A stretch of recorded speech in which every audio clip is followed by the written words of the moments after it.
Važiavimas asfalto danga, paplūdimiu ar miško takeliais nebus problema su šiuo Green Power Cruiser.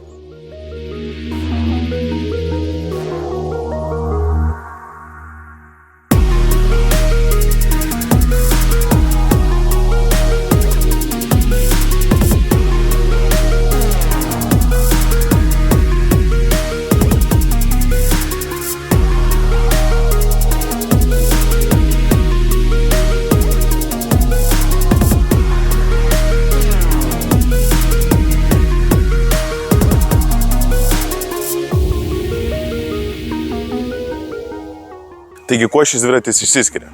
Tai būtų jo dydis. Turime 26 colių ratus su 4 colių pločio padangomis.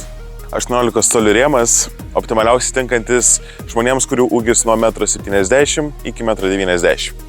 48 V 10 Ah integruota baterija, su kuria naudojant tiktais gazą, galėsite nuvažiuoti apie 30 km, o su pagalba minant apie 60 km.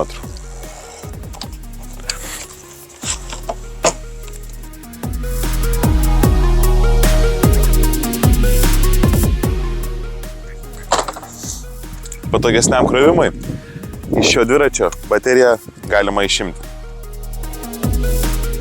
Šis dičkis turi 500 W elektrinį variklį, su kuriuo galima išvystyti iki 35 km/h greitį. Šį žvėriuką sustabdyti galėsite naudojant diskinius stabdžius, o pavaras perjunginėti naudojant Shimano pavarų perjungimo sistemą. Valdyti šį dviratį gana paprasta. Raktelį pasukus į on padėtį, dešinio mygtuko pagalba įjungiame dviratį.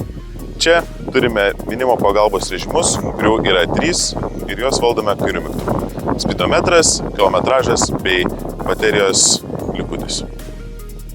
Taigi, ačiū, kad žiūrėjote ir iki kito karto. Visa.